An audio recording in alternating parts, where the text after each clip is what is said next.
चलिए आज से नया चैप्टर है आपका अनुपात समानुपात। ध्यान से देखिए, अनुपात और समानुपात। ये अनुपात क्या होता है उस पर ध्यान दीजिए। अनुपात होता है, अगर अनुपात की परिभाषा कहा जाए, दो या दो से अधिक, दो या दो से अधिक सजातीय एवं गणितीय आंकड़ों के मध्य संबंध को अनुपात कहते हैं। क्या कहते हैं? अनुपात कहते हैं। ये होता है इसका मेन परिभाषा, ठीक है। और समानुपात होता है जब दो या दो से अधिक अनुपात आपस में बराबर हो तो उसको समानुपात कहा जाता है, सम अनुपात, ठीक है।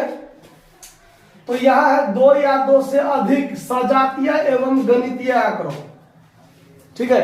अब मान लीजिए एक तो गणितीय आंकड़ा होना चाहिए, यानी अंक गणितीय, अंक में होना चाहिए। दूसरा सजातीय होना चाहिए, एक जाति का होना चाहिए। जैसा हमारा आमदनी और आपका आयु, हमारा आमदनी और आपका आयु सजातीय हुआ। हमारा अगर आयु का अनुपात तो आपके आयु से लगाएंगे ना, हमारा आमदनी का अनुपात आपके आमदनी से लगाएंगे ना, कि हमारा आमदनी है और आपका आयु है, दोनों में अनुपात फलना है, ऐसा ठीक होगा? नहीं होगा। आया बात समझ में? किसी की लंबाई लीजिए तो दूसरे का भी लंबाई होना चाहिए। ऐसा नहीं किसी का लंबाई हो और किसी का आयु हो, किसी का क्या कहते हैं खर्चा का अनुपात हो जाए, ऐसा नहीं होगा। अगर दो या दो से अधिक व्यक्तियों के बीच अगर लेंगे तो दोनों का आमदनी का अनुपात होगा तो आमदनी का होगा, खर्चा का होगा तो खर्चा का ही, दोनों में सजातीय होना चाहिए। ऐसा नहीं कि किसी का कुछ दूसरे का कुछ, उस दोनों के बीच का संबंध कभी नहीं अनुपात कहलाएगा, ठीक है। अनुपात जो होता है वो निम्नतम रूप होता है। अनुपात क्या होता है? अनुपात होता है निम्नतम रूप।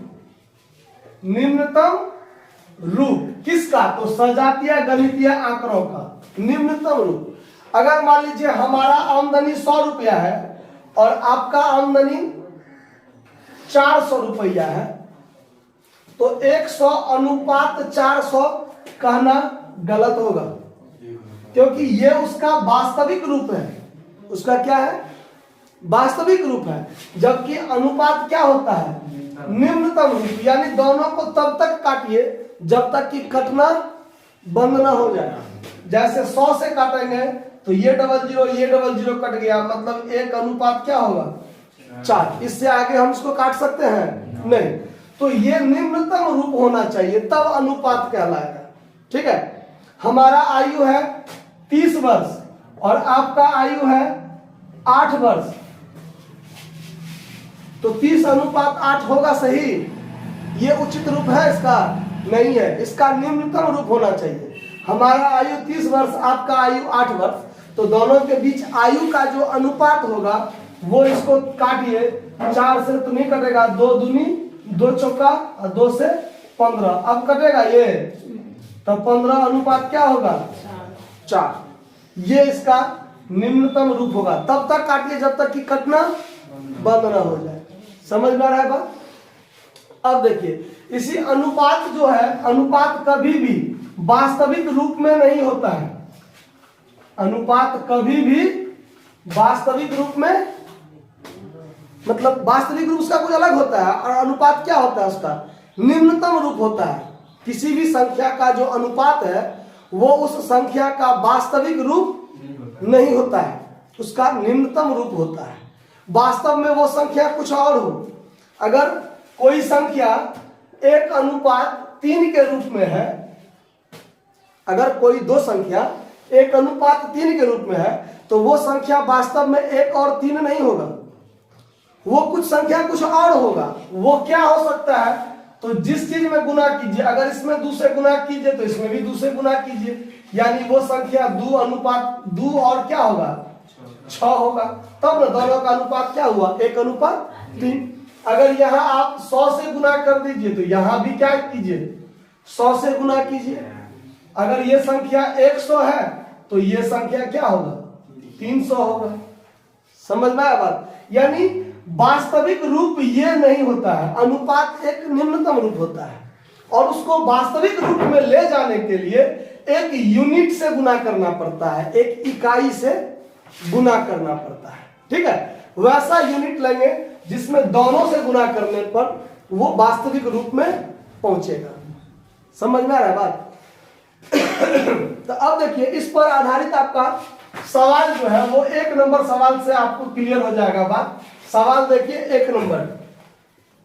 1 नंबर सवाल और चैप्टर है आपका 11 का ए चैप्टर है। ठीक है, अनुपात समानुपात में कि दो संख्या 5:6 के रूप में है, 5:6 के अनुपात में है दो संख्या। यदि दोनों संख्याओं में 5 जोड़ दिया जाए तो उसका नया अनुपात जो होता है वो 6:7 हो जाता है। तो संख्या क्या की है? यानी संख्या वास्तव में 5 और 6 नहीं है, उसमें यदि दोनों में यदि हम 5 जोड़ दें तो वो वास्तव में 6 और 7 नहीं होगा।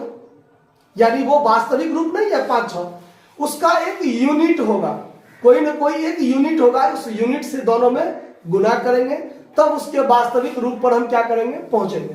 ठीक है, तो हम यहां पर मान लेते हैं कि माना कि दोनों संख्या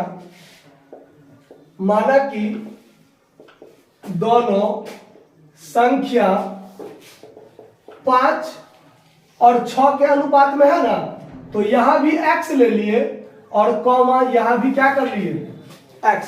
तो दोनों में x से गुना कर दिए, दोनों में क्या किए x से गुना किए, यानी हमारा यूनिट क्या माने हम x। और जो अनुपात 5:6 में था तो एक संख्या 5x और दूसरा संख्या 6x। तो अब हम वास्तविक संख्या मान लिए कि 5x और 6x होगा। अब अकॉर्डिंग टू क्वेश्चन अनुपात का मतलब जैसे 5:6 का मतलब 5/6 होता है। क्या होता है? अनुपात का मतलब बट्टा समझिए। ठीक है, वो एक रेशियो को एक भाग होता है अपना अलग अलग। तो अकॉर्डिंग टू क्वेश्चन ये संख्या 5x बट्टा क्या है? x से x कटेगा तो 5/6 में बचेगा, 5:6 में रहेगा। तो वो संख्या वास्तव में 5x और 6x है। प्रश्न से यदि दोनों में क्या जोड़ देते हैं 5 जोड़ देते हैं तो इस दोनों का जो अनुपात होता है वो 6 बट्टा क्या हो जाता है 7 हो जाता है। समझ में आ रहा? अब दोनों को गुणा करने के लिए ये यूनिट का मान निकालना पड़ेगा, तब ना जब यूनिट का मान निकल जाएगा तो दोनों में गुना कर देंगे, हमारा आंसर आ जाएगा। गुना कर दीजिए 7 5 6 35x प्लस 35 बराबर 36x प्लस 30। अब यहाँ 35x में से 36x घटाइए और यहाँ 30 में से 35 घटाइए तो -x बराबर माइनस कट गया तो x बराबर क्या हो गया। अब देखिए वास्तविक जो संख्या होगा हमारा जो वास्तव में जो संख्या है 5x 6x है, तब 5x का मतलब 5 गुने 5 बराबर 25 और 6x मतलब 6 गुने 5 बराबर, यही दोनों हमारा क्या होगा आंसर होगा। अगर इसी दोनों में 5 जोड़ दिया जाए तो इसमें 5 जोड़ेंगे तो 30, इसमें 5 जोड़ेंगे 35, तो 30 और 35 का अनुपात 6:7 हो जाएगा। होगा कि नहीं होगा? कोई दिक्कत इसको समझने में? नोट कर लीजिए। धन्यवाद।